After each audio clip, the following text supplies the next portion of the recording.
all to listen to what Dr. Wallach has to say. You're going to be entertained. He's funny as heck. But more importantly, it's going to be life-transforming, especially if you're sick, especially if you're dealing with some kind of illness, especially if a doctor has told you that you're going to be on this medication for the rest of your life and there's nothing you can do about it. When you hear Dr. Wallach speak, you're going to say, like I said when I first heard him speak, it's obvious. So would you please join me in welcoming a good friend, a colleague, truly an inspiration, my nutritional mentor, and somebody who's just a great honor and a privilege to say that he's my friend, Dr. Joel Wallach. Okay, thank you, Ben. Thank you so much for the kind introduction, and thank each and every one of you for being here on a Friday evening. You could be out partying. Appreciate you being here.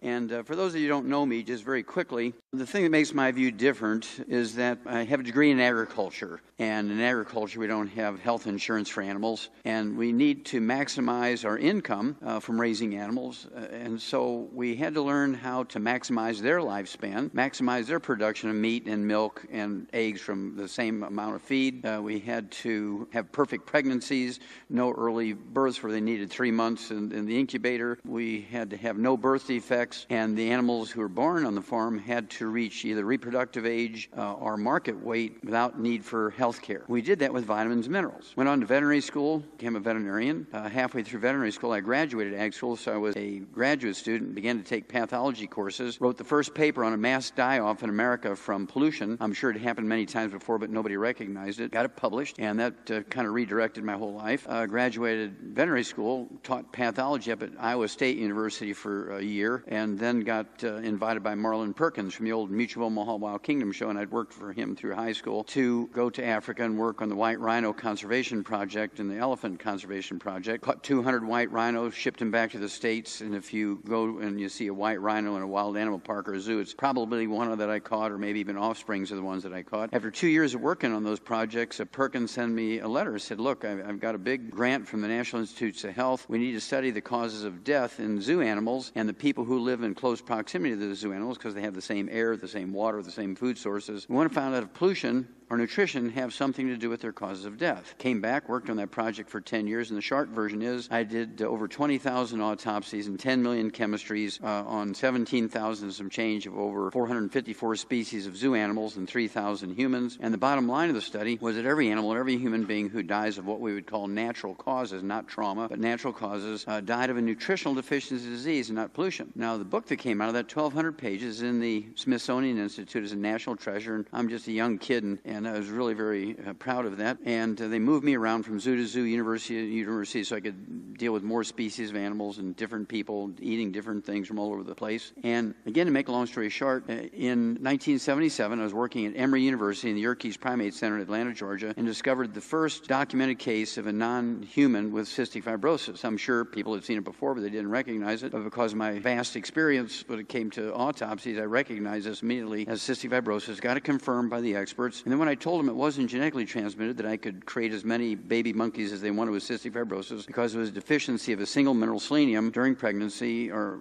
shortly after pregnancy, and I could produce as many monkeys as they wanted, they fired me. They said, Wallach, you must be sniffing glue. Everybody knows that cystic fibrosis is genetically transmitted, and there's no way it could be something you could prevent, reverse, and create. And so, to make a long story short, again, went back to school, became a naturopathic physician, began treating humans in 1978, and I've been doing it ever since. It's 36 years. I've been treating humans with nutrition and doing the thing with nutrition as we did in animals. So what you're going to get is a view from agriculture, veterinary medicine, as a comparative pathologist, and as a primary care physician. So you're going to get 4 different views of the same subject. So bear with me and hold your questions till later. Now, in the beginning, doctors thought that all diseases were caused by evil spirits or little gods sitting on planets. And if you burned enough goats to the evil spirits, they would spare you of disease. And if you burn enough goats to the good spirits, they would protect you. That lasted for thousands and thousands of years.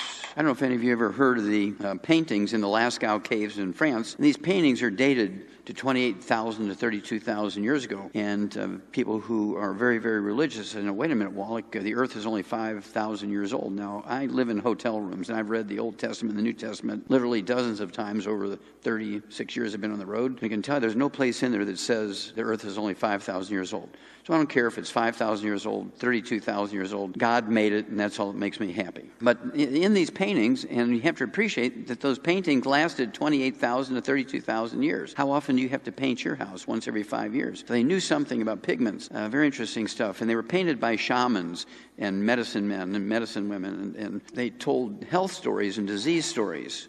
And then formal religions came along, and formal religions and science conflicted with each other. One of my favorite stories, of course, is Galileo, and he wasn't the only one, but he was one of the more vocal ones, and he wrote scientific papers on the fact that the Earth and the other planets circled around the sun. Prior to that, the churches all believed that the sun rotated around the Earth, and the Inquisition Committee from the Catholic Church at the time condemned Galileo to death for being sacrilegious and going against the Church's teachings and belief. And fortunately for him, a cardinal, there was a cardinal when he was a young man, became Pope at the time and was able to commute his death sentence from being burned at the stake to house arrest for the rest of his life. And so that's kind of how there was a conflict between churches and science at that time.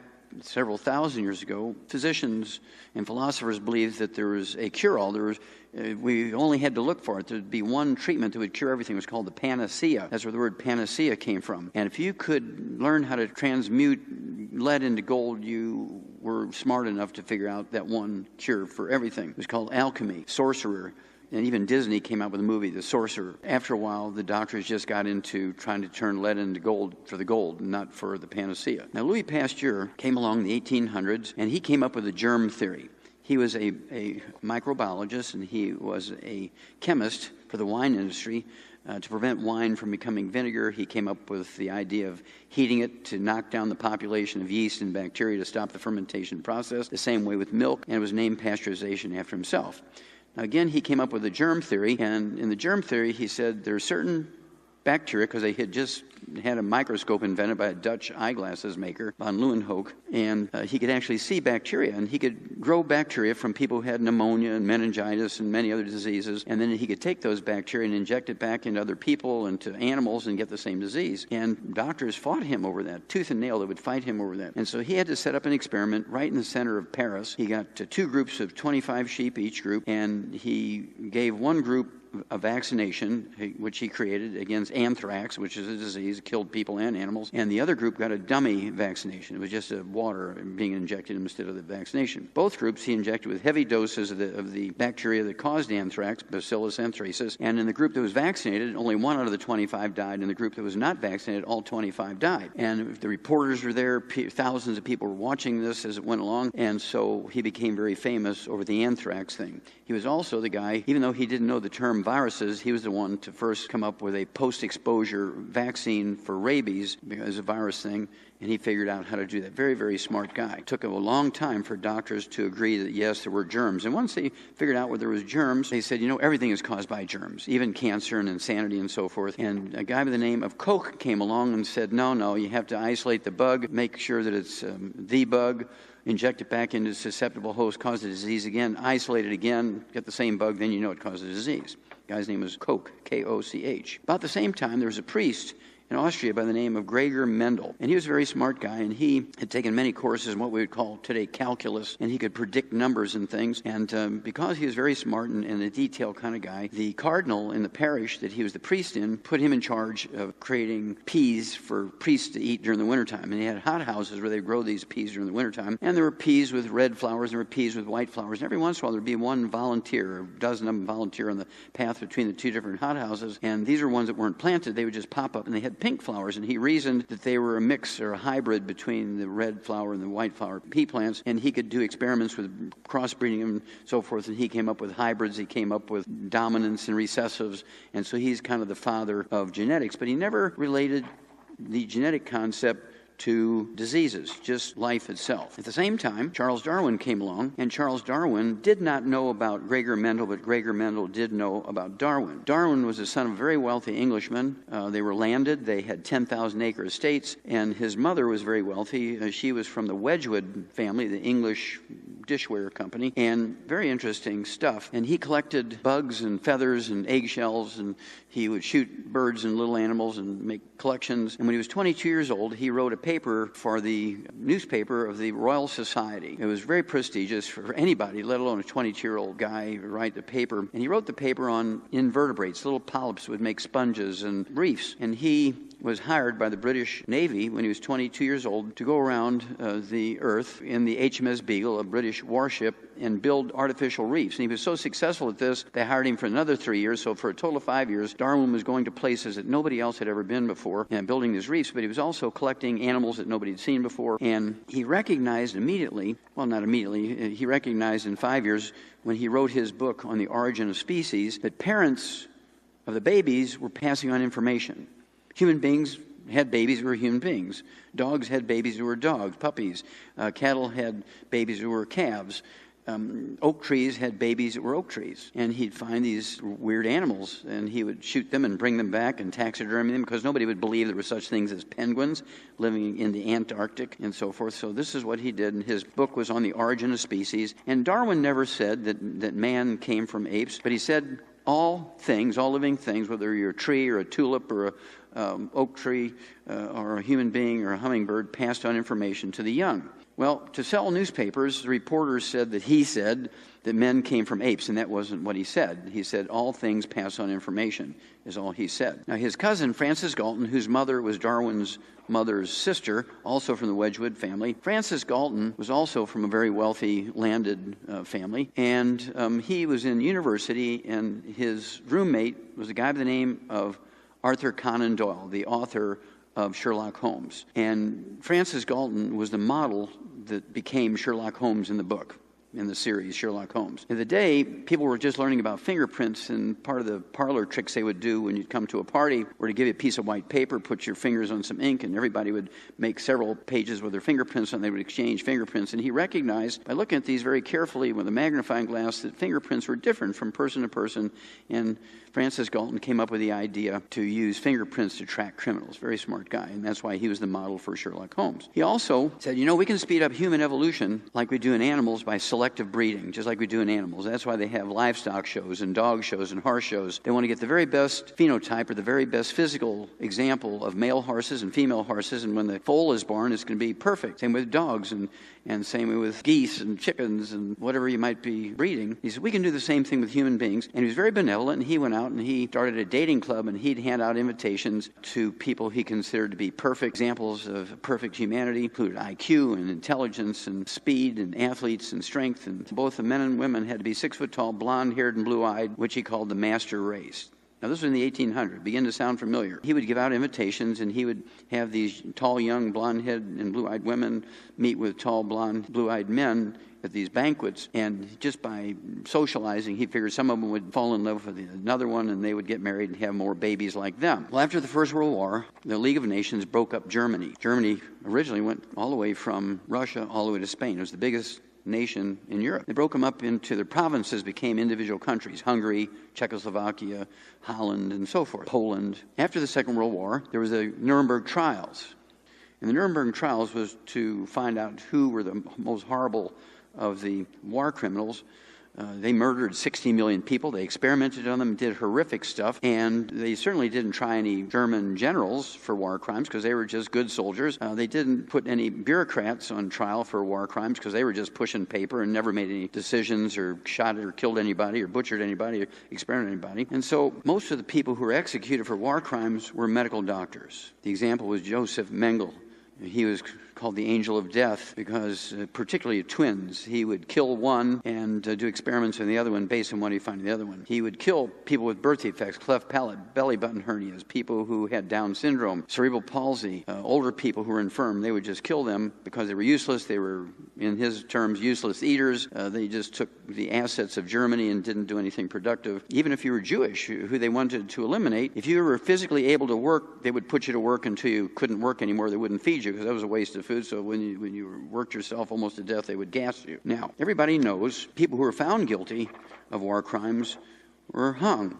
And of course, most of the people who were hung for war crimes were medical doctors at the end of the war. Now, there's some medical doctors who did horrific crimes, and they weren't executed. And that's because they had all this data from the murder and experimentation on 60 million people. And they would call in to generals and say, look, I've got all this information here from all the experiments we've done over the last 5 years, and I can give them to you in exchange for a pardon. If you don't pardon me, I'll just burn them and you'll never get all the information that we collected. And many of these Nazi doctors were pardoned because they turned over the information to U.S. forces, and they were made professors in U.S. medical schools. All this information is a book that's out now, not mine, somebody else's book. It's called Operation Paperclip. Everybody knows about Werner von Braun, the rocket scientist we took from the Nazis, but we also got the doctors. Also, all the pharmaceutical companies we have now, Bayer, Pfizer, Roche, Eli Lilly, were Nazi pharmaceutical companies, which they made their money to run the war. We took them over for reparations. This is how we got paid for the cost of the war, was pharmaceutical companies. They turned them into publicly traded companies, and of course, originally the government owned all the stock. They sold it to the general public, and that's how the government got paid for running the war. Now, our doctors weren't innocent. Our doctors did the same thing here in America. They did experiments on people. One of the more famous ones, not the only one, but one of the more famous ones was the Tuskegee experiment on 400 black men in America who had syphilis, and they said, look, we're going to give you this new penicillin, but they only gave them injections of water because they wanted to see if these guys would die from the same terrible symptoms that white guys died from. Published many scientific papers on the subject. In Canada, they did the same thing. They had what they called residence schools, and they would go into the Indian reservations in Canada and actually kidnap the kids from there, saying, look, we're going to give them a better education, we're going to feed them better, they're struggling here on the reservations, and nobody wanted to believe what was going on in there, but they were experimenting on these kids. They give them tuberculosis, and they tried different drugs to see which one would save them and which ones failed, and this came out, this is March of this year, because they found 50,000 bodies of kids under the age of 10 in Canada that had been killed during this program. 50,000 in Canada were killed in the same type of experiments that were done in Germany. When did this all translate into us being the sickest country in the world? 1901 it began. It actually began in 3 o'clock in the afternoon, Monday, September 4th, 1882. We'll get to that in a minute. But in 1901, something very dramatic happened. A product was invented to be a machinery lubricant called Crisco. See, Procter & Gamble didn't invent Crisco. They did not invent hydrogenated oils. The process of fat hardening was invented in 1901 by Wilhelm Norman, another German chemist, working on a machine oil factory, trying to find a cheap replacement for machine oil, which is made from suet, which is beef fat, and they couldn't get it. Well, he came up with using cottonseed oil and our corn oil that had a copper cofactor, and then they bubble hydrogen through it and boil it and all this kind of stuff, and they would get Crisco. And Procter & Gamble recognized they could make a lot more money selling it as food than they did as a machinery lubricant. But they couldn't go against the butter and the cream and the lard that people have been using for hundreds and hundreds and hundreds of years, so how did they do that? They hired a guy by the name of Ansel Keys. And Ansel Keys had gotten a degree in anthropology and a medical degree from the University of Minnesota. And Ansel Keys was one of the founders of the American Heart Association. Deaths from coronary heart disease was rare until 1925, after they started selling Crisco to everybody. Ansel Keys, they raised $1.7 million, which made the American Heart Association one of the more wealthy of the medical associations in America. And they went crazy changing everybody's ideas about eating meat and cholesterol and so forth because they wanted to sell more Crisco, which made the American Heart Association richer. Now, at the same time, all the experiments were being done was they showed very clearly that the people who had the higher blood cholesterols were the ones who lived longer, had less heart disease, and had no Alzheimer's disease. The lower you got your cholesterol, the more heart disease, the more Alzheimer's disease, and the younger you died. So it boils down to personal ambition, bad science, politics, and bias derailed nutrition policy over the past half century and caused America to be the sickest country. Because the American Heart Association wanted the money, they would buy great ads like this. They made them almost Norman Rockwell pictures, made to help take the fat worry out of good eating. Bam, you're dead. Ansel Keys was so famous, he actually got his picture on the cover of Time magazine. And this was in 1961. Dr. Ansel Keys, father of the low saturated fat and high oil diet, and drove Crisco as a replacement for butter and lard. He's the one who killed America. Time magazine, December 2008, the sorry state of American health. You have to appreciate, we spend more money for health care than all of the 204 nations of the world combined. We spend more money each year than 204 nations. We rank 92nd in healthfulness. There's 91 other nations whose peoples are healthier than us. We rank 60th in longevity. There's 59 other nations whose peoples live longer than us. And God forgive us, we rank 41st in live birth and first month survivability of our babies. In this article, they say our children will be the first generation who do not live as long as their parents because of Ansel Keys. Harvard Medical School says 52% of medical doctors in America are on street drugs or prescription drugs or alcohol during the working day. This came out 4/16/14. Sometimes I'd go into the bathroom in the middle of a long surgery to take medication intravenously. Another doctor says I was absolutely impaired using narcotics while working as a doctor, and no one ever tripped onto it or noticed. AARP Monthly Bulletin, American Association of Retired People Monthly Bulletin, March 2012, the worst place to be in America when you're sick is an American hospital. And I took some of these out of the article so you could see what they're talking about. It says the number of American patients who die each year from American hospital errors is equal to 4 jumbo jets crashing each week. That's 1,500 people a week, 3,000 every 2 weeks, 6,000 a month, 72,000 a year. How many of you would fly commercial airlines if you knew that they killed 72,000 passengers every year? How many would go to and frequent a particular type of fast food franchise if you knew that they killed 72,000 of their patrons every year? Of course, there's a big controversy right now. VA hospital in Arizona was trying to stay in budget, and so they side-railed hundreds of patients for a month so they wouldn't break the budget before the end of their fiscal year, and these 40 of them died. Well, that's nothing new. This came out in 1999. There was a big study by the Department of Veterans Affairs. They said there's hundreds of thousands of minor mistakes in the VA system every year in America, 3,000 which are so severe that the veteran has to stay there for the rest of their life in the VA hospital. Of these 3,000 serious mistakes, I want you to look at the word that the Department of Veterans Affairs used. They said medical doctors in VA hospitals kill 700 veterans each year. Last year in Afghanistan, the enemy killed 375 active military personnel. You're safer on a field of battle than you are in a VA hospital. God forgive us. According to the Wall Street Journal, looking at December 2012, each surgeon in America makes thousands of errors each year. 52% are gorked out on drugs and alcohol, street drugs, prescription drugs, and alcohol. Here's one of my favorite examples. This girl here, a young lady, 28 years old, went into a general hospital in Orlando, Florida to have her first baby. The OBGYN, who was intoxicated, cut her arms off at the elbows, cut her legs off at the groin. He never had his license suspended for 3 seconds. He went out and had martinis that afternoon. She's never gotten anything for it. Somebody needs to go to jail here. This is one of my favorites because it shows you very clearly where they got the information. This was the USA Today in February 2007. Look at the title. It's self-explanatory. Patient, protect thyself. And the data came from the Institute of Medicine, which is kind of an ethical watchdog for the medical profession. And then the Journal of the American Medical Association, the most prestigious medical journal in America, certainly, maybe the world. And then the Centers for Disease Control, which is the watchdog for the federal government. It's in Atlanta, Georgia. And their combined data, this is a yearly figure, said each year in America, medical doctors kill, injure, and infect 15 million of their patients in their workplace. Each year in America, medical doctors kill, injure, and infect 15 million of their patients in their hospitals and clinics. How many would fly commercial airlines if you knew they killed, injured, and infected 15 million passengers every year? Nobody would fly. Yet you still go to doctors. I find that amazing, how much control the doctors have over you. Everybody knows about Bernie Madoff. He went to jail for life for defrauding his investors of $3 billion. Well, this came out in September of 2012. Front page article in many newspapers around America. Now, this is not government. The title, U.S. healthcare wastes $750 billion. You kind of get the sense that this is government making the waste. No. When you read the article, it says your doctor, not the government, your doctor, out of every dollar that he bills you and your insurance company, 30 cents of it is a fraudulent billing. 30 cents of it is either for procedures he's billing for that he didn't do, but he needed the money for his kids to go to Harvard and all that kind of stuff for their tuition, and his wife wanted a Mercedes convertible. And so he just took your ID number for your insurance company, billed him. Or he did something for you that you really didn't need, and he billed for that.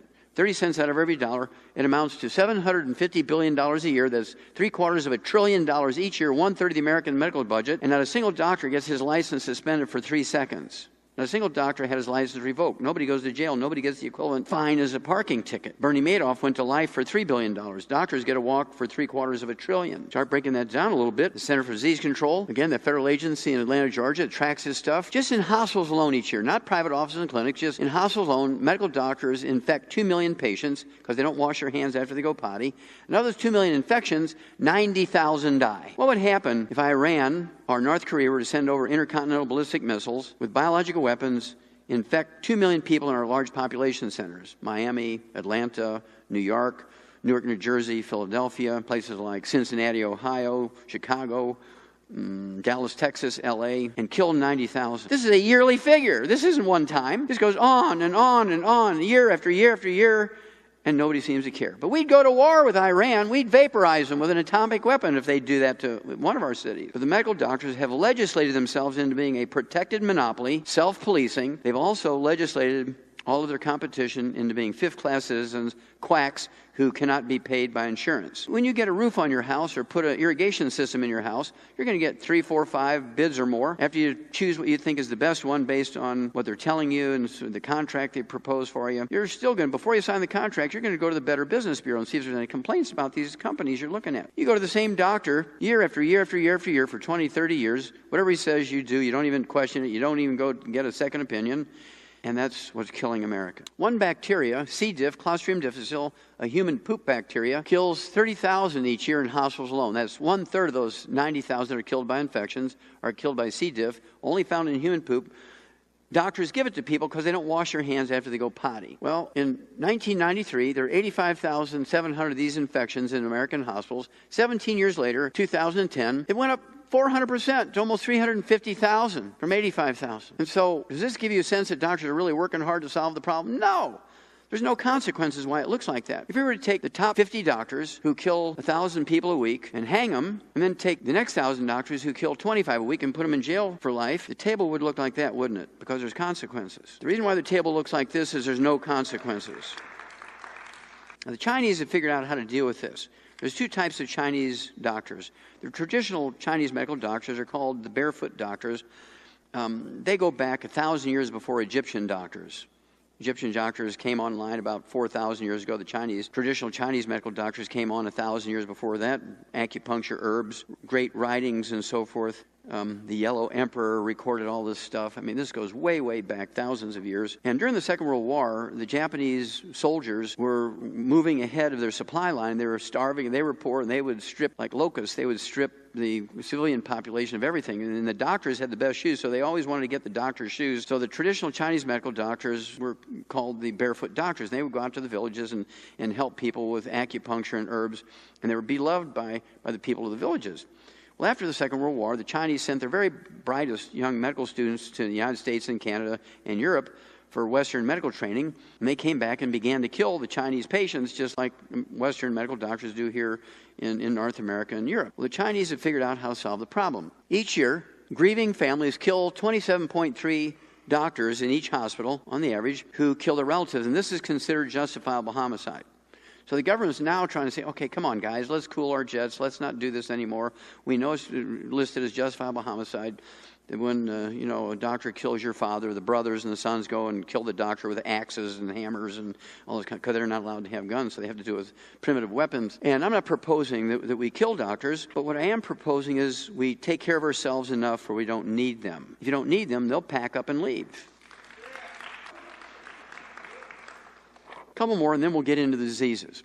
Deaths by medication error rising. This came out in 2006. This is a national story in the United States. Medication errors, these types of mistakes are tied to 1.5 million fatalities and permanent injuries each year in America alone. And everybody wants to take medication. I find that amazing. A federal jury in Lafayette, Louisiana, lodged a punitive damage against Eli Lilly and their Japanese partners for $9 billion over hiding lactose risks. Now, what is that? Lactose, of course, is an extremely well-respected drug that's used for diabetes. I mean, it will lower your blood sugar. But everybody who takes lactose gets cancer. They forgot to tell you that part. They conspired to keep that piece secret. And so a federal jury dinged them $9 billion. I thought that was cool. Yet the problem is, that's chump change for them. That's like charging you a nickel for a parking ticket. None of the guys who were in on the conspiracy lost their jobs. None of them got a fine. A parking ticket, they got nothing. The company got dinged $9 billion, but again, it's like you being charged a nickel. Hospital care fatal for some patients.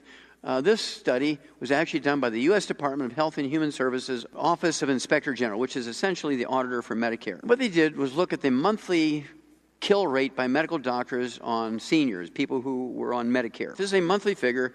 Medical doctors kill 15,000 Medicare patients in hospitals with minor medical procedures and screening tests. Now, how many over age 65 would fly commercial airlines if you knew that they killed 15,000 seniors every month? That's 180,000 a year.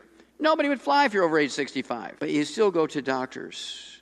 Why? Because of insurance. I'll show you 3 people, very famous people that they killed the last couple of years who were over age 65. Andy Rooney from 60 Minutes was 92 years old. He and his 87-year-old wife were going to go on a world cruise for a year, and she was nervous. Said, Andy, I'm 87, you're 92. One of us is going to get sick here, and we need to take a disc with our medical records in case, because we don't even speak the languages of the place we're going. So he agrees. They go into the doctor, and while the discs are being burned on the records, his doctor is going through his papers and saying, you know, Andy, you're 92 years old. I can't see where you've ever had a colonoscopic exam. You could have cancer lurking around in you. And he should have said, no, I don't have any blood in my stool. I'm not losing weight. I don't have any pelvic pain. I haven't had any change in my bowel habits, and so I'm not going to get a colonoscopic exam. But instead he said, oh, okay. Andy Rooney, the skeptical guy, was a compliant 90-year-old guy. Goes in the next day. The doctor sticks a garden hose up his rump, punctures his intestine. 3 days later, he's dead from peritonitis belly infection. When you look online, Andy Rooney obituary, no matter what service you're looking at, they all say the same thing. It was a news release, okay, from 60 Minutes. They said, Mr. Rooney died from complications of a minor medical procedure. Wasn't minor for him, it killed him. And then Dick Clark, American Bandstand, 80 years old, goes in for a physical, complains to his doctor. He gets up in the middle of the night to go to the bathroom. The doctor says, you probably have an enlarged prostate. Sends him to the urologist. Urologist examines, says, yeah, you got an enlarged prostate, Dick. We need to cut part of your prostate gland out. We're going to put you on prescriptions. And I could see Dick Clark kind of arguing a little bit. He said, well, I don't think I need surgery. Well, yes, you do. Listen, Dick, this is a minor procedure. You don't have to stay in the hospital overnight. It's an outpatient procedure. It's like clipping your fingernails, for goodness sakes. You come in at 9 o'clock, 9:30, you're done. 1 o'clock, you're on the golf course, for goodness sakes. Don't be a wimp. And he should have said no, but he said, oh, okay. Goes in at 9 o'clock, 9:30, he's dead. What the doctor forgot to tell him was when you cut on the prostate gland, it releases a hormone that causes your risk of thrombotic stroke, coronary thrombosis, pulmonary embolism to go up. Well, he won the lottery. He got all 3 and died. When at 9 o'clock, 9:30, he was dead. But my favorite is Neil Armstrong, our top astronaut, first man to walk on the moon, personally saved 2 doomed NASA missions. 82 years old, went in for his physical. The doctors came out saying, that NASA program must be wonderful, Neil. You're 82 years old, but you got the blood work and the physical body of a 50-year-old guy. The only thing we can find is one coronary artery way down at the tip, has a 3-millimeter wide, 30% blockage. You're not going to have any chest pain, angina, because it's too low. It had to be high up in the artery to have the pain. There's really no risk of having a heart attack because it's too low. It has to be high up in the artery to have risk for a heart attack. But it could be a progressive thing. And if you let us, we'd recommend doing putting in a stent or 2 and doing a bypass or 2. You'll never have to worry about a heart attack from these arteries. And he should have said no, no, no. But instead he said, oh, yes, sir, let's do it. 3 days later, he was dead. What did he die from? Complications of an elective cardiovascular procedure. Elective means he really didn't need it. All the doctors went out and had martinis, saying, gee, we killed Neil Armstrong. Can you believe that? Now, if Al-Qaeda would have kidnapped him, cut his head off on YouTube, we'd have sent in drones to blow up baby food factories in case they had biological weapons in there. We'd certainly send in SEAL Team 6 to kill a bunch of people. But let a doctor kill our top astronaut, it's okay. Now, to me, this is the most important part of life. The first 91 days of pregnancy, the baby's going down an assembly line. And like a factory, say making cars, TVs, refrigerators, tractors, furnaces, whatever it's making, there has to be stations where it has all the parts, and you got a team of guys installing these parts. They're handing them to them. One guy's putting the parts in, then it goes on to the next station, they put in the parts, and it goes to the next station. If somebody has to run to the bathroom, there's nobody there to kind of keep up with it, nobody stops the assembly line, that furnace or that car will get to the line, there'll be pieces missing. The same thing happens with babies. There's pieces missing. This is what causes birth defects, because the mother was missing something. Well, whose fault is that? It's the OBGYN. The OBGYN is responsible for every birth defect you can name. There's not a single birth defect that's caused genetically. It's all caused by nutritional deficiencies of the embryo. The last 6 months of pregnancy is just growth. By the time 91 days goes by, you've got what you got, and then the next 6 months are just growth. Anybody here ever hear of things that are called inborn errors of metabolism? Anybody ever hear inborn errors of metabolism? Okay, inborn errors of metabolism are things that are missing during the formation of the embryo in the early stages, in the first couple of weeks of the embryo's life, and the baby comes out with stuff that doesn't happen properly. For instance, how many of you heard of lactose intolerance? You drink milk, eat cheese, eat ice cream, you get bubbly intestines, and it's painful and bloating and diarrhea. It's called lactose intolerance because you're missing the enzyme lactase, because mama was missing something when that enzyme was being formed. You can make up the difference by supplementing with lactase, and you can take the enzyme and then go knock yourself out, eat all the ice cream and cheese you want, and no problem. Same thing is true with fructose intolerance. Same thing similar is true to PKU, phenylketonuria, where mama left out the piece that's required to properly break down an amino acid called phenylalanine. If you don't properly break down phenylalanine, the metabolic pieces that are left over that aren't broken down will cause retardation. Now, what you have to do here for this is to avoid it. And so by law, any food product or anything you're going to eat or put in your mouth that has phenylalanine, they have to say, warning, PKU patients, this product contains phenylalanine. Do not take it if you're a PKU patient. So by avoidance, you can prevent the disease. Same thing is true with type 1 diabetes. It's an inborn error of metabolism. It's not a genetic thing. Mama was missing something. When the cells that form insulin, the beta cells, they were never formed. And so the baby is going to be on insulin for the rest of its life. It's an inborn error of metabolism. We have type 1 diabetes. Type 2 diabetes is a simple mineral deficiency. It's easily reversed. Now, in black people, they have a disease called sickle cell anemia. The same disease in white people is called thalassemia. This is where the mother is having the baby go down the assembly line, and when the bone marrow is being formed, the part that makes the hemoglobin, there's something missing, and the hemoglobin has what's called the sickle cell trait, or the thalassemia trait. You're missing nutrients. Instead of being like this normal red blood cell over here, looks like a little donut, they will sickle and look like grains of wheat, maybe even look like a sickle. And so you can see where these would clog up little arteries and cause strokes and swelling and all kinds of other complications. And so by supplementing with the 90 essential nutrients, which we'll get into in a minute, and taking some extra selenium and some extra B6, you can prevent people who have that sickle cell trait from sickling. Been doing this since 1991 in people in Atlanta, Georgia, in the Georgia Sickle Cell Foundation. You all heard of Down syndrome. Down syndrome is not genetically transmitted. Down syndrome is actually caused by a zinc deficiency in the first 10 minutes of pregnancy.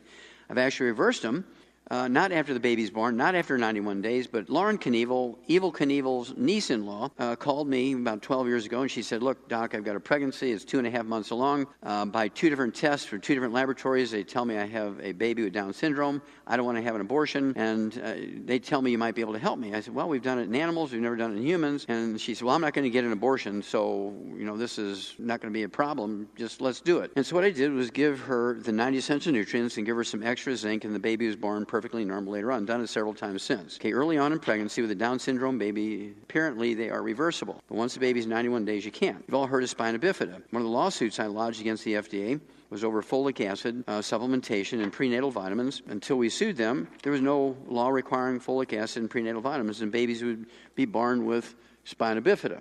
This baby also has a zinc deficiency because he's got club feet. This baby has a gluten intolerance because he's born with no hair. All this is avoidable by perfect nutrition and corrective diets before conception.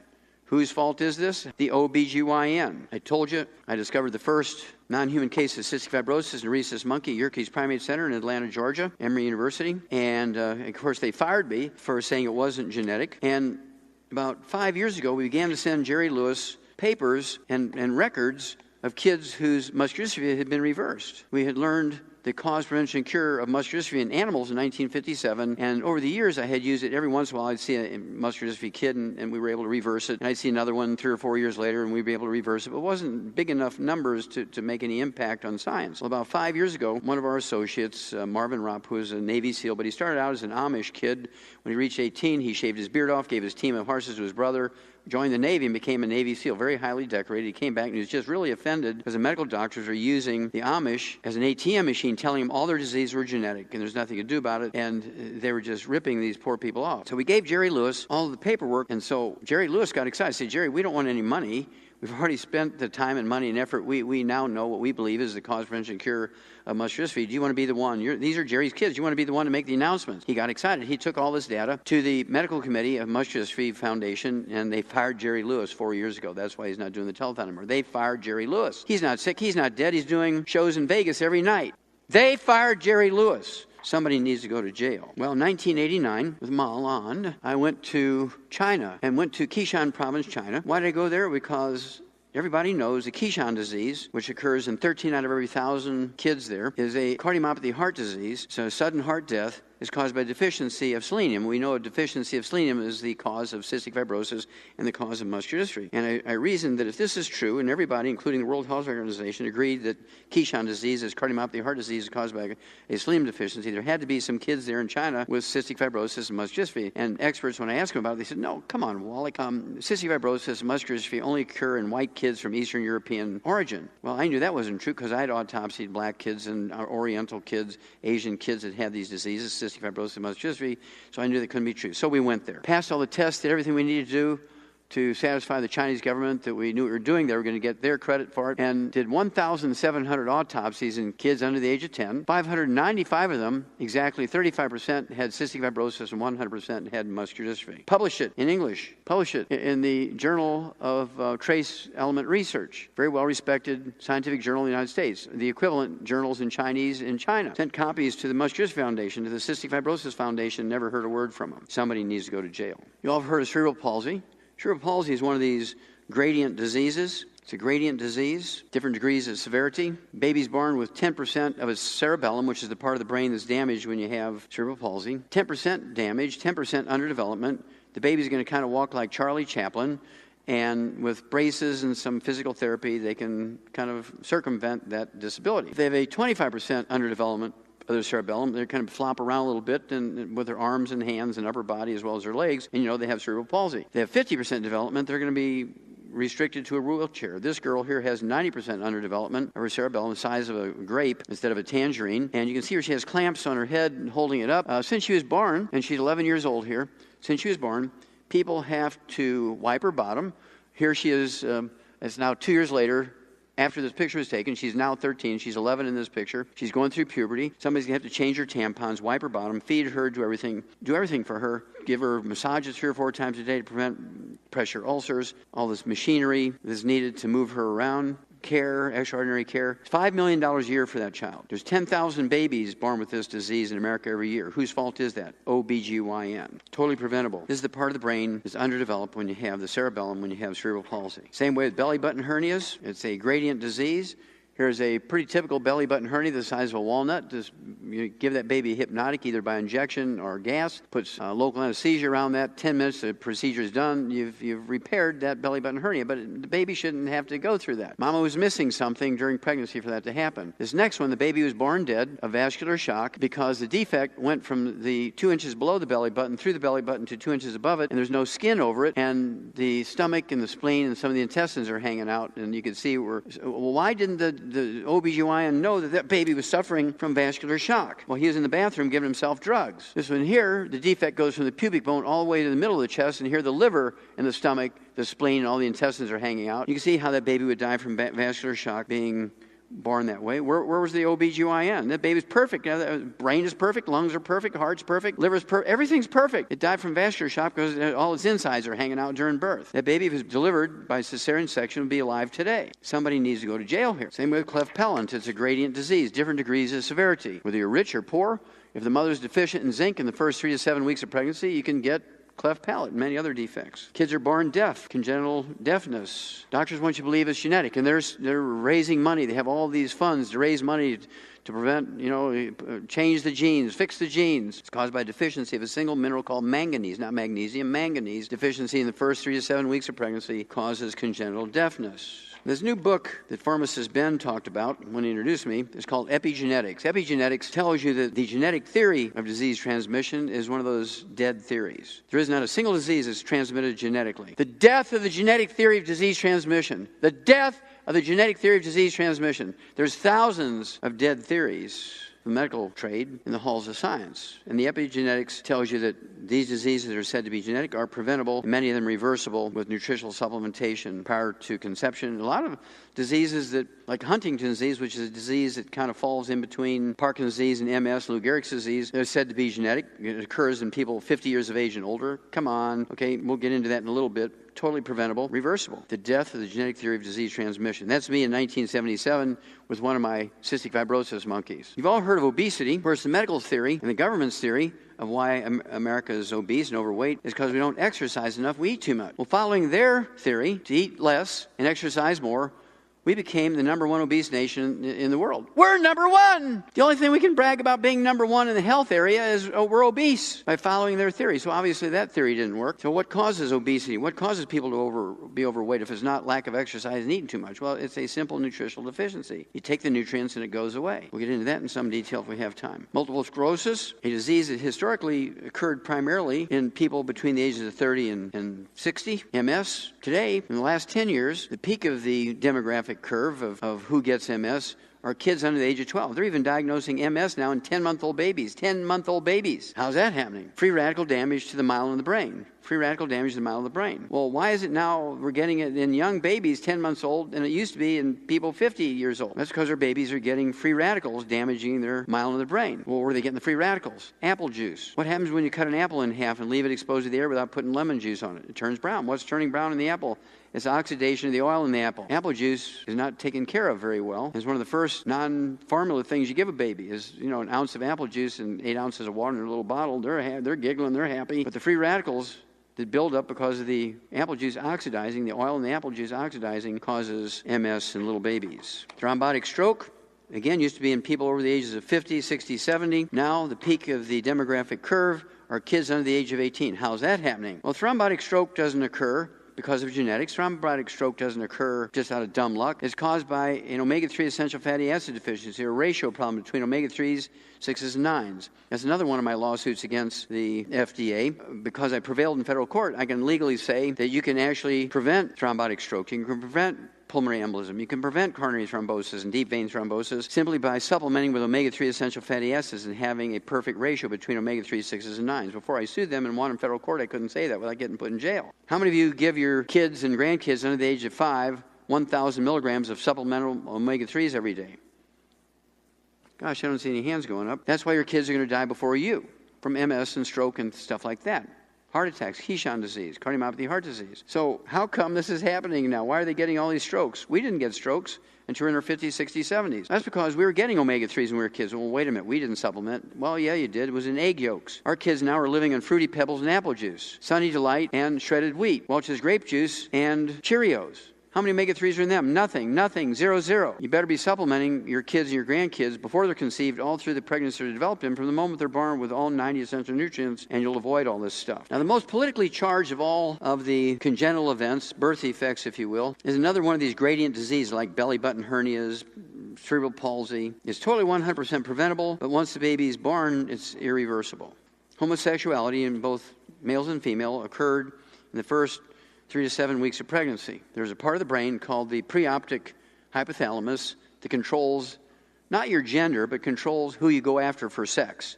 Your gender is determined genetically, but there's a piece of your brain that determines who you will go after for sex, a boy or a girl. And it can be different from your genetic sex. And that's what happens with homosexuality, asexuality, hermaphrodites, all that kind of stuff, because what goes on up here is different from your genetic sex. Now, intersex babies, ones that they're hermaphrodites, they have both male and female parts. The medical system in America, they will look for bar bodies, which is the second female hormone, second female chromosome, called a bar body. And you can see that every nucleus of the white blood cell in a blood sample from a newborn baby that has a hermaphrodite has both the male and female parts. When they have the bar bodies, they're female genetically. And here's this is a line drawing, obviously, but here's bar bodies in some real XX female blood smears, and you can see in a male XY, there's nucleoli because it's getting ready to divide, but there's no bar bodies. Bar bodies are totally different than the nucleoli. And so when they find a baby that is a hermaphrodite, but they have bar bodies, they will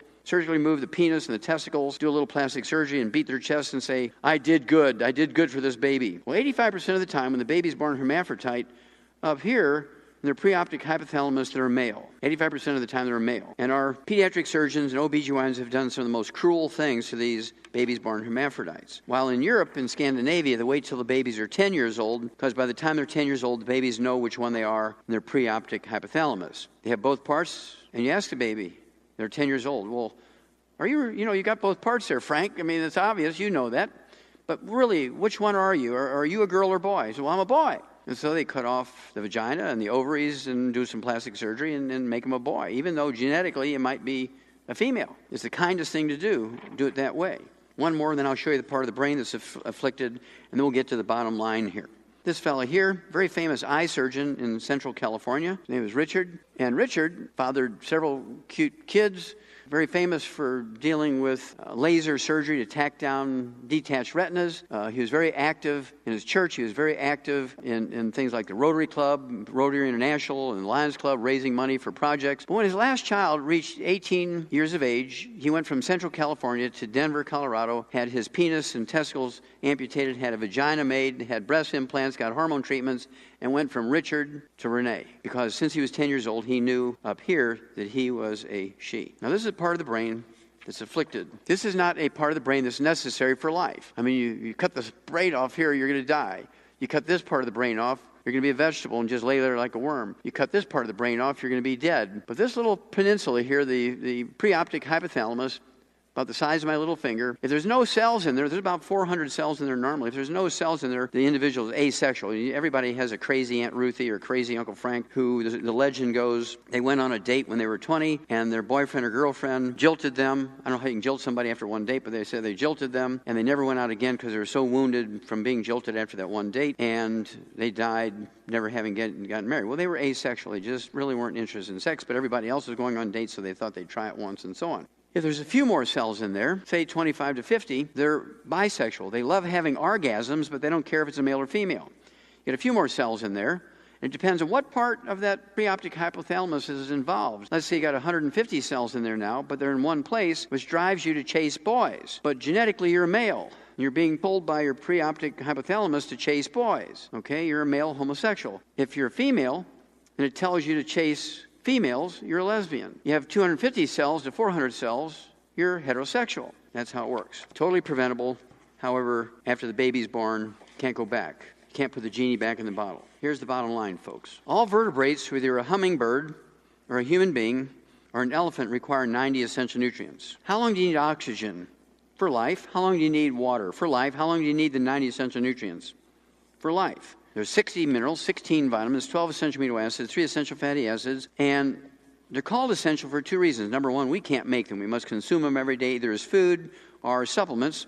And if they're missing, secondly, if they're missing for any length of time, you get horrible diseases, all of which are fatal. Plants only need 3 minerals to make good seeds for the next generation. We need 60. So if you're eating a pretty good slice of organically grown, multigrain bread, baked with love by the pastor's wife in the church on Sunday when he gives his very best sermon he's ever given his whole life, you're 57 minerals short. This article is from Food Chemistry, and Food Chemistry is a very well-respected scientific journal. It's very boring. It just tells you where they grow food and how many nutrients is in that food from that county or that plat of land, how many pollutants or what the pollutant load is. For this particular issue, April 16, 2012, they did an article where they analyzed the nutritional value and the pollutant load in baby formulas, 8 classic baby formulas in America and Canada that everybody knows and respects, Gerber's, Enfamil, Similac, ones like that. And they said, commercially available baby foods may contain less than 20% of the recommended levels of minerals and vitamins. Dog food has 100%, laboratory rat food has 100%, chicken food has 100%, and your babies, grandbabies, and babies have less than 20%. Somebody needs to go to jail. That's why you must supplement. You cannot depend on, quote, eating well. You cannot depend on eating well. 60 years ago, we had perfected perfect dog food. We spent $100 billion perfecting dog food. What did we get for that? Well, we tripled their lifespan over 60 years. 6 years ago, an old dog was 8 years old, 10-year-old dog is 25. We eliminated 900 different diseases that still plague humans, including all birth defects you can name and 10 times that many you can't. We didn't do that with organ transplants. We didn't do that with genetically engineered protein, stem cells, or wonder drugs. We did it simply by putting vitamins and minerals in their dog food. This is the Weekend magazine from the Globe and Mail up in Canada. The Globe and Mail is their equivalent of the USA Today. This article was written by a medical doctor, and he was wanting you to eat real food and not take vitamin mineral tablets and pills and capsules. I do both. For breakfast, I'll have 4 poached eggs and a steak. I'll have a baked sweet potato with butter and cinnamon. I'll have all my supplements. For lunch, I have a couple of snacks. I have another light load of my supplements. At dinner time, I'll have some grilled salmon with a great salad. I'll have some dessert, and I will have my supplements. I eat very well. I have steak at least once a day. At least once a day. Better yet, 3 times a day, right? I avoid oil. I avoid burning my foods. I won't eat if it's burnt. I avoid gluten, no wheat, barley, rye, and oats. I take all my supplements. You see, if you eat well, how many milligrams of calcium are you going to get from that apple? You can't tell. How many micrograms of selenium are you going to get from a 1-inch wedge of that apple? You can't tell.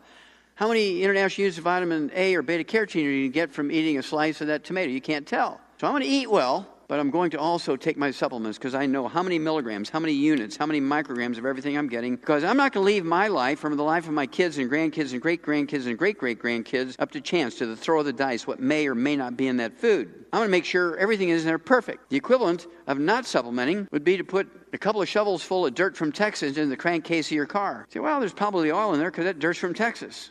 That'd be really stupid, wouldn't it? Well, when you just eat well, and you don't supplement with everything you know properly to make sure you get everything you need, worse yet, if you don't supplement your kids and grandkids and great-grandkids. Rich people, thousands of years ago, royalties, wealthy noblemen, wealthy merchants, would get their minerals from mummy dust. You go to the grave robber who had already sold off all the jewelry and the clothes and trinkets that were buried with him, but he kept the mummy because there was more money in the mummy than there was in the trinkets. You go to everybody knew where the grave robbers were, just like back in the Prohibition days, everybody could get whiskey, even though it was illegal, right? And so you go to the grave robber and you say, look, I got arthritis in my right hip, and he'd go cut the right hip off the mummy, grind it up, give you the powder, in 6 weeks' time your hip was cured. It would go away. The arthritis would go away. Why? Because human joints have chondroitin sulfate, glucosamine sulfate, hyaluronic acid, collagen, vitamin A, vitamin D, calcium, magnesium. It has all this stuff, and it would repair that joint. Now, human joints are a lot more expensive than chicken joints, right? And so slaves and subsistence farmers couldn't get their minerals in the same fashion, so where did they get their minerals? From wood ashes. Wood ashes are not really ashes. They're the plant minerals that are left when you burn away the wood. Powder that's left in the fireplace, the wood stove, is really plant minerals. You throw it in the garden, and the corn and the peas and the sweet potatoes and the onions and the tomatoes and peppers, whatever you're growing out there, suck up these minerals. You throw them in the garden, the plants suck them up, you eat the plants, you get your minerals in that fashion. Well, that was the way we supplemented with our minerals. That's the way, the traditional way we got minerals for thousands and thousands and thousands and thousands and thousands of years, until 3 o'clock in the afternoon, Monday, September 4th, 1882, on Pearl Street in New York City, on the bluff overlooking the construction of the Brooklyn Bridge, where this fellow here, Thomas Edison, pulled the switch on the first commercial electric generating plant. Within 10 years, every town and every municipality and every city in the industrialized world converted from wood as the universal fuel to electricity. How many wood ashes, how many plant minerals are left over when you fuel your home with electricity instead of wood? 0. And what did you replace your traditional source of nutritional minerals with? Nothing. And here comes a well-respected individual, a doctor, saying, now, don't you supplement with vitamins and minerals. You can overdose, you know. You better be saving your money for pharmaceuticals. You're going to need it as you get older. This is a satellite picture from 100 miles up. Southern California agricultural land. This is Mexico down here, Yuma, Arizona over here, Pacific Ocean over here. This is the Salton Sea, so you know exactly where this is at in Southern California. The Salton Sea is a salt lake about 1/10 the size of the Great Salt Lake in Utah. But what you see here is the nutritional minerals do not occur in a uniform blanket around the crust of the earth. Nutritional minerals occur in veins like chocolate and chocolate level ice cream. These different colors and swirls and whirls are telling you these whirls and swirls are made up of different minerals, different mixtures of minerals, different amounts of each one. And the only way we can guarantee that every mouthful and every animal that eats soybeans that are grown here, corn that's grown here, whatever might be grown here, we're going to put in their feed. We're going to give them, we're going to supplement them with everything we know they need for maximum life, no birth defects, going to maximum production of milk, meat, eggs. When you look at that label on the dog food, on the chicken food, on the dairy food, on beef cattle feed, that label reflects only what we put in there, not what the food got out of the soil. What the food got out of the soil is value added, but it's a throw of the dice. So we put everything we know they need for perfect everything, we put it in there. This is a compost pile that contains 77 minerals in it. These are plant-derived minerals. This is a compost pile. This is plants. There's 100 cubic miles of this stuff. There is a 10,000-year supply if everybody in the earth uses this stuff. These guys are standing on a road 3,000-foot elevation above sea level. This white cap is 25-foot thick marine limestone. We know it's marine limestone because the animal and plant fossils in the limestone are from the ocean. This has 0 pollution in it. It was under the sea for thousands and thousands and thousands of years.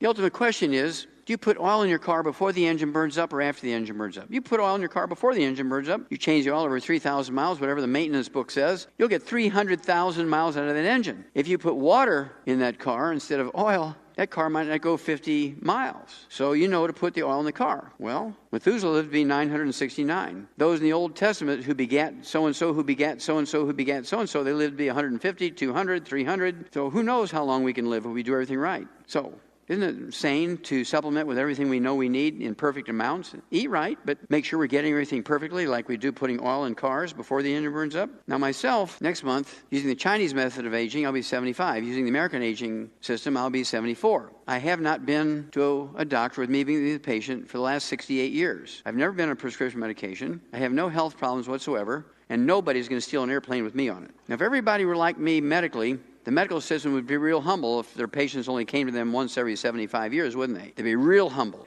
I've been taking the 90 essential nutrients twice a day since I was 9 years old. I've been taking this program twice a day since I was 9. Now, I'm not stupid enough to think that I, a 9-year-old kid, figured this out by myself. I figure I had some divine guidance there, right? And so I feel that I'm obligated to keep sharing this with people. If I had divine guidance, got rid of one of my health problems when I was 9, that was it. Never had a health problem again. It's all preventable. There's only 2 reasons why you won't get the result you're looking for. Only 2 reasons, maybe 3. Number 1, you're underdosing. A 200-pound person taking enough for a 50-pound kid ain't going to work, as they say in France. And then you can't absorb it. You're dosing perfectly, but you're only getting 10% because you can't absorb it. You are not what you eat. You are what you absorb. Thirdly, you're underdosing and you can't absorb. So 10% of nothing is not very much. The most common reason why people are not absorbing is gluten intolerance. People say, well, I'm gluten-free. I mean, I am obsessive about it. I am gluten-free. You have a dog? Yep. You have dry dog food? Yep. You're not gluten-free. Because dry dog food is made from gluten. You have a cat? Yep. You give them dry cat food? Yep. Well, you're not gluten-free. Well, I can't get my spouse to give up gluten. Well, you're not gluten-free then. Everybody in the household, including the mother-in-law, the spouse, the dog, the cat, the bird, the fish, because of cross-contamination of the laundry, the couch where everybody watches TV, the food preparation service, the bed you sleep in, everything, everybody in the household's got to be gluten-free. Otherwise, you're not gluten-free. And then, of course, you need stomach acid. You cannot be drinking alkaline water during meals because you neutralize your stomach acid. To absorb minerals, to digest proteins, to absorb B12, your stomach pH got to be pH 1.2. It's got to be like battery acid. It also keeps your stomach sterile so you don't have yeast and bacteria growing there. You won't have reflux. It makes your reflux go away. So when people tell me they haven't gotten the results, you have to go back and do a little investigation, do a little housekeeping, figure out why you're not absorbing. Are you underdosing? Well, you have to look at all those things. Because this program I've been doing for 36 years will never fail. If it fails, it means you're not absorbing or you're underdosing or both. And thank you very much for being a good audience.